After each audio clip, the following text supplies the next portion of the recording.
અમદાવાદીઓ માટે કંઈક નવું ગોતતા ગોતતા આપણે આવી ગયા છે ટંકસલ રોડના ભાઈ વોલેટ કલેક્શનમાં. પહેલાથી તમને કહી દઉં છું, વિડીયો ફટાફટથી સેવ કરી દો, કારણ કે લોકેશન ગોતવામાં બહુ કામ આવશે. રાકેશભાઈ આવી ગયા છે વોલેટ કલેક્શનમાં, જ્યાં તમને નાના છોકરાથી લઈને ભાઈ મોટા લોકો સુધી બધા જ માટે પર્સ મળી જવાના છે. લેડીઝ માટે તો સ્પેશિયલ જગ્યા છે ભાઈ.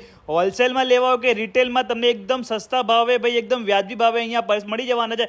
અને ફેશનની વાત કરું તો બધી જ પ્રકારની ફેશન પેટર્ન ડિઝાઇન મળી જવાની છે. આટલું જ નહીં ભાઈ, ઇમ્પોર્ટેડ મટીરિયલ વાળા પર્સ પણ તમને અહીંયા મળી જશે હો ભાઈ. અંદરની એક સાચી વાત કહું તમને, ખાલી અમદાવાદ નહીં ભાઈ, ગુજરાતના ખૂણે ખૂણેથી લોકો અહીંયા ખરીદી કરવા આવી રહ્યા છે, કારણ કે પ્રાઇસ અને વેરાયટી આટલી જોરદાર મળી રહી છે ને કે જેમને પણ ધંધો કરવો એના માટે તો બેસ્ટ જગ્યા છે એકદમ. અને બહેનો તો ભાઈ ઘરથી બિઝનેસ કરવું હોય તો ભાઈ બેસ્ટ ઓપ્શન છે. આટલું જ નહીં, ભાઈઓ માટે બેલ્ટ, પર્સ, સાઇડ બેગ જેવી બધી વેરાયટી અહીંયા મળી જવાની છે, એ પણ હોલસેલના ભાવમાં રિટેલમાં. અને MBA વાળો બેલ્ટ પણ મળે છે હો ભાઈ. તો ભાઈ જેમને પણ ધંધો શરૂ કરવો હોય કે વિઝિટ કરવો હોય, ફટાફટથી પહોંચી જાઓ. Phone number, address